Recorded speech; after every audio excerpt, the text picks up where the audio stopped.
Olá, alunos do 7º ano, tudo bem? Eu sou a professora Renata Cristina da Silva Trois e hoje a gente vai aprender um pouquinho mais sobre histórias em quadrinhos. Vamos ver o objetivo da nossa aula de hoje? Identificar os efeitos de humor, analisar os recursos verbais e não verbais na construção de sentido, construir conceitos sobre a estrutura das histórias em quadrinhos e produzir uma história em quadrinhos. Para a gente iniciar a nossa aula, eu gostaria que vocês respondessem algumas questões sobre as histórias em quadrinhos. Vamos lá? Você conhece os personagens da imagem do lado? Quem são eles? Quem criou esses personagens? Pessoal, esses personagens do quadro ali do lado, eles são quem? O Cebolinha e a Mônica. Nós temos o Ben 10 ali, que também é conhecido por nós por fazer parte do quê? Dos desenhos animados. Quem são esses personagens? O Cebolinha e a Mônica. Quem criou eles? A gente sabe que quem criou eles foi o grande Maurício de Souza, um dos maiores escritores de histórias em quadrinhos que nós temos aqui no Brasil. Vamos conhecer um pouco mais sobre as histórias em quadrinhos? As histórias em quadrinhos se configuram como a arte de narrar história por meio de imagem e textos dispostos em quadrinhos de sequência.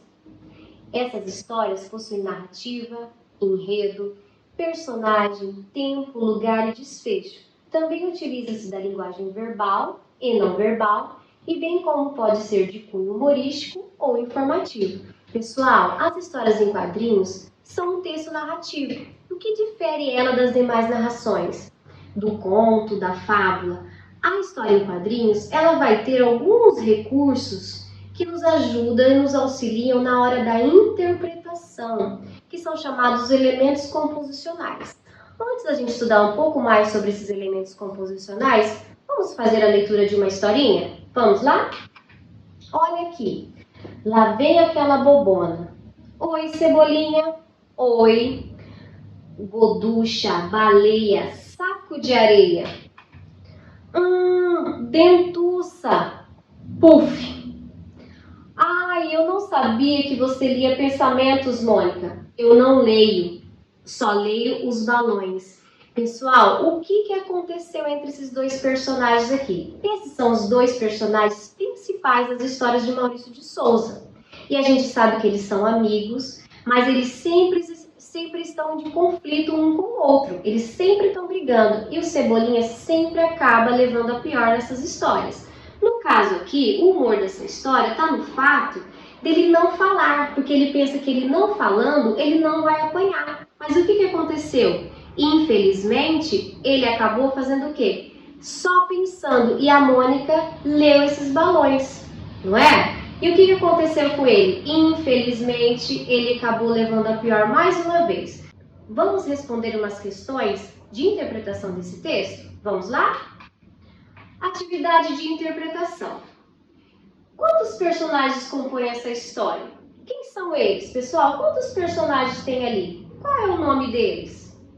O que faz Cebolinha quando Mônica se aproxima? O que ele faz, pessoal? Ele já vai falando oi? O que faz ali no primeiro quadrinho? Ele fica bem quietinho e faz o quê? Ele pensa em alguma coisa, não é verdade? No quadrinho 2, encontramos dois balões que se refere ao personagem Cebolinha. Qual a diferença entre ele, pessoal? Ali no segundo quadrinho, qual que é a diferença do quadrinho que tem o oi e do outro quadrinho que está escrito lá, Golducha, baleia, saco de areia? Qual que é a diferença será deles?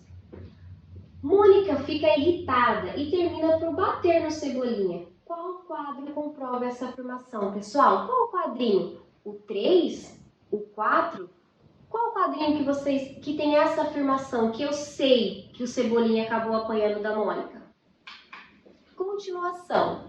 O que significa reticências no terceiro quadrinho? O que significa aquela reticências depois daquela palavrinha ali do balãozinho da Mônica? O que será que ela indica? O que esse elemento quer dizer? Volte ao quarto quadrinho e observe o efeito usado no contorno. Dentro está escrito POF. O que significa? O que representa? Como se chama esta palavra, pessoal? A história em quadrinhos, por ser um texto escrito, uma narrativa escrita, e ela mistura a imagem com a escrita, essas palavrinhas ali, elas nos ajudam a interpretar melhor a história. E como será que é o nome dela? Depois a gente vai ter uma retomada de conteúdo e a gente vai ver o que ela significa. Em nenhum momento vemos Mônica bater no Cebolinha. Como entendemos que isso aconteceu? Pessoal, tem algum quadrinho que fala, que mostra alguma imagem do Cebolinha apanhando? Não, né? Mas eu sei que ele apanhou. Mas como que eu consigo identificar isso? De que forma? No quadrinho quinto, o que significa as estrelinhas em volta do personagem Cebolinha? O que significa? Será que ele caiu? Ele tropeçou? O que aconteceu? Ou, né, gente, como a gente já sabe, ele deve ter acontecido o quê? Mais uma vez, ele apanhou da colega dele, né? Então vamos lá fazer uma retomada do conteúdo e no que se refere aos balões, que são um dos elementos composicionais que fazem parte das histórias em quadrinhos. O primeiro balão representa o sussurro, o falar baixo, o sussurrar no ouvido. O segundo expressa os pensamentos e sonhos. Não é esse primeiro balãozinho que aparece nas historinhas? Lá do Cebolinha? O Cebolinha fala? Não, ele somente pensa. O terceiro representa a fala comum, né? Que da hora que a Mônica chega lá e fala, oi, Cebolinha, ela usa qual balão? Esse. E o Cebolinha responde, oi, usando também esse balão. E o outro expressa gritos, né? Quando a pessoa quer falar alto. E esses elementos, pessoal, ajudam muito na hora da interpretação das histórias em quadrinhos. Continuando aqui com a retomada de conteúdo, lembra lá do barulho que identifica que a Mônica bateu no Cebolinha? Como que é chamado isso daí? Vocês lembram? Como que vocês responderam lá? Elas são chamadas de onomatopeias. É a figura de linguagem por meio da qual reproduz o som.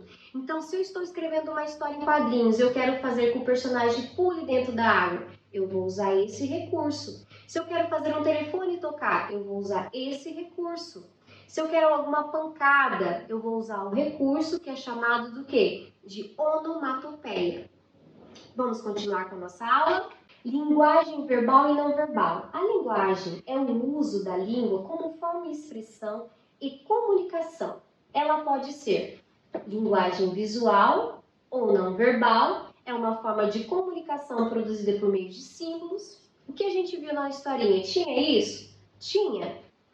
Linguagem verbal é composta somente por palavras, então tudo que tiver escrito numa história em quadrinhos é considerado linguagem verbal.